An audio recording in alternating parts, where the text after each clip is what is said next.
Hey, what's up everybody? It is Kellen here from Start Your Systems and welcome back to MX Bikes, where today we're going to be playing a track called Drumclog Motoparc by FeulaTracks, also known as Kellen, a longtime sim and bikes player that has really come into his own, I feel like, of late when it comes to track making. And this track is a heck of a lot of fun. But honestly, kind of the reason why I wanted to play it was because I always love finding these little like hidden gem tracks that honestly I didn't know about. I didn't know about Drumclog Motoparc. It is a real track that is in Scotland, just south of Glasgow, if I have that right. Apologies in advance. I know the folks in Great Britain and Wales and Scotland and Ireland love when I get their geography wrong, so I'm trying my best to try to get it right. But I believe that's where this track actually is. So this is a real track, based on a real track at least, and it is a heck of a lot of fun. It's got a lot of cool elevation change, some cool jumps on it, and I feel like Kellen did a really good job of replicating it. Like I've never been here obviously, but it feels really fun and flowy and overall like a pretty solid job of putting a track together. I feel like Feula did a really good job of like incorporating many lines into every corner and making sections kind of tie in together pretty well too. It's not like he just laid random ruts down. Like the ruts kind of flow into each corner to a little bit of a degree. So like I said, like I feel like Feula's come into his own a little bit when it comes to track making, and I don't believe I've done one of his tracks yet. So this is a little bit of kind of giving him some proper credit now for really starting to make some sweet tracks, and I'm going to try to check out more of them because I don't feel like I've really checked out all of his most recent tracks just yet. But I do know that he's been at track making for a little while in bikes, and yeah, definitely coming around into his own a little bit. So talking about this track a little bit, like I said, it's based off of a real track, and what I love about it, like I always do with any track that I do, as you guys know, is it's got elevation, and it's got a lot of elevation to work with too. It's up and down kind of like the side of this hill, and some of it's on top of the hill on like the plateau level of it, but a lot of it kind of utilizes this little up and down kind of by the mechanics area, I guess, of the hill.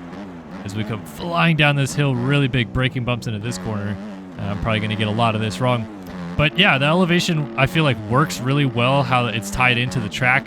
Aesthetically, it obviously looks really nice with the decals that Kellen put on the track, and the trees and the shrubbery and everything that's kind of around the track, and environment-wise, just a fantastically well put together track here. But the flow of the track is really what got me to come in, make a video on it, talk a little bit more about it, because it's just really fun. Oftentimes I try to do my best when I play a track to more or less explain the differences or how good it's going to be for beginners versus like a pro. I'm not a pro, but I don't think I'm a beginner either. I would say I fall more in the middle on the MX bike scale these days. So, for me, it was pretty easy to quickly pick up like what the track is about and how to attack each section of the track. The one like thing that kept catching me out for a while was some of these straightaways are pretty long and build up to jumps that go to nowhere. Like if I hit this jump wide open, I'm just going to launch all the way out to this corner, which I might be able to land still. Nope.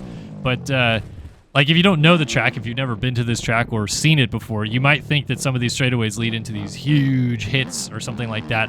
And some of them definitely do, but for the most part, these little like long straightaways into a jump of some kind is really just a long straightaway into like a small tabletop or even a wall jump in some regards. So that's one thing that if you're playing it for the first time might catch you out a couple times. But like this right here, like you come out of this corner, you got a pretty long straightaway, and you can actually launch this guy pretty much all the way up to this little plateau. I don't know if that's exactly where you're supposed to land, but at least that's where I land. And then this table's a lot of fun to hit from the inside. Just click into third and pop right over it. Just really easy to downside it from even the inside, so that's a fun flow. I love this section of the track right here. You come out of this and you kind of hop through these little rollers a little bit, and then you can launch off the top of this guy, land on some more rollers a little bit further down the hill as we're going to get kicked a little bit sideways.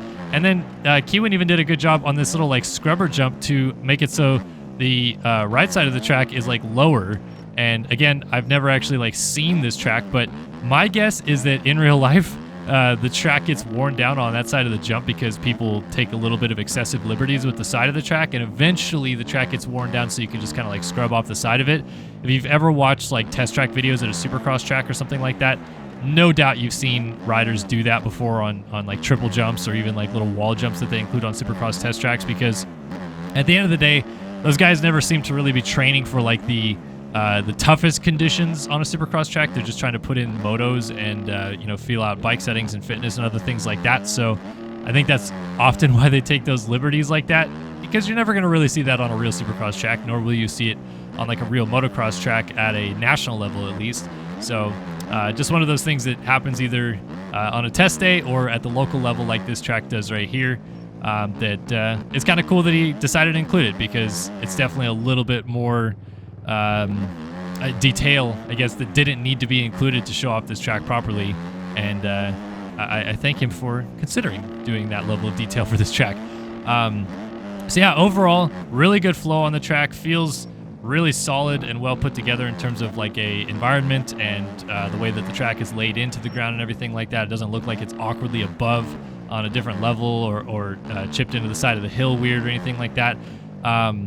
If Kevin watches this video, or if anybody that you know, builds tracks like he does watches this video, I'm actually curious to know, with bikes, like how much of this do you guys start off with like a Photoshop base and then build into this? You know, maybe you find like some sort of like a 3D terrain map of the Drumclog Motoparc overhead or something like that, and then start building into it, or do you maybe start off in I think it's called 3ds Max is the other one that a lot of people use to like create terrains and stuff like that. Always curious to know like what the starting process is for stuff like this, because once you get going, like you start feeling out what works and what doesn't when you're building into these tracks a little bit. I've never personally built a track in bikes, but it is in some regard, at least with the Photoshop aspect of it, a little bit similar to how you build tracks in Sim, and that was always like kind of my vibe with, you just have to like find a simple enough base to work with, and then you can make those subtle details and changes as you go along. You don't need to have everything perfect from the get-go. At least in my experience with building tracks, I never felt like I needed to have a perfect terrain to get started. You can make the changes as you go along. So curious to know what Kevin does with his tracks, or how he elects to do it, or really how anybody who makes these really epic tracks and MX bikes elects to tackle it. So yeah, this is Drumclog Motoparc. I'm going to use the last couple minutes of this video to just talk about a quick update to my trying to race the Nationals and MX bikes. So I was only going to really fully be able to commit to the first 2 rounds of Nationals, which is why I made the video like when I did, to say like, should I do it? Should I try to do these Nationals? And they moved the first 2 Nationals to Friday in the Aerial Championship specifically, because they're having some problems with the MX Bikes shop page, and that's totally fine. Like, it's, you know, they're just trying to iron out the details, but for me, it just totally sucked because I couldn't make any of the Friday rounds for Supercross that they were doing. Like, Fridays are always going to be pretty much impossible for me, whether it's for traveling to the real events for my job with Racer X, or just trying to spend time with the family, which I don't get to do much of during the week. Try to use the weekends to do that. So yeah, it was basically impossible for me to make the first 2 rounds, and then after that I started traveling, so I haven't been able to make any of the other rounds since then. And I think there's an off week this week, so they've already raced High Point, I think it is, but there's an off week right now before they race Redbud, and they're trying to like slowly work on getting back on schedule just a little bit. But yeah, I'm not gonna be able to make the next round either, because I'll be flying to Millville the day and basically the same night that the race is happening next week. So it's just falling, the cards are falling against me a little bit. I am still trying my very best to at least make a couple of these rounds and try it out, so you guys can see from a perspective behind the scenes of what it's like to try to qualify for these pro races. Because I do get a lot of people that are like, you know, is there a pro scene in MX bikes? Like, they follow my stuff that I post about in Sim, and I haven't raced Sim in 6 years now, but they still maybe either watch old videos or watch the broadcasts that we put out now and are wanting to learn more about the bike scene. So like I said, my idea with trying to race the Pro Series, and it wasn't to like crush it or do good, and I really don't feel like I'm going to do that well, but if I am able to try and am able to make it a little bit and make some entertaining videos for you guys, you'll see a little bit more about what it's like to try to race the Pro Series and MX bikes, and maybe it'll attune you guys to get the game and try out the pro scene yourself. But that's a little bit update on what's going on with that. I'm still going to try. I don't know exactly yet the next round that I will be able to make, but I'm hopeful that it will happen before the season ends, because I really want to try to qualify for at least 3 or 4 at minimum, and was really hoping to get it started with those first 2 and see just kind of where I'm at. But hey, maybe the hindsight of this whole thing is that it'll be a little bit better for me, because by the end of the season, there might be a few less people trying to qualify every week instead of the 300 or 400 that gave it a go at the first couple of rounds. And maybe that makes my chances of actually making the motos a little bit higher. Who knows?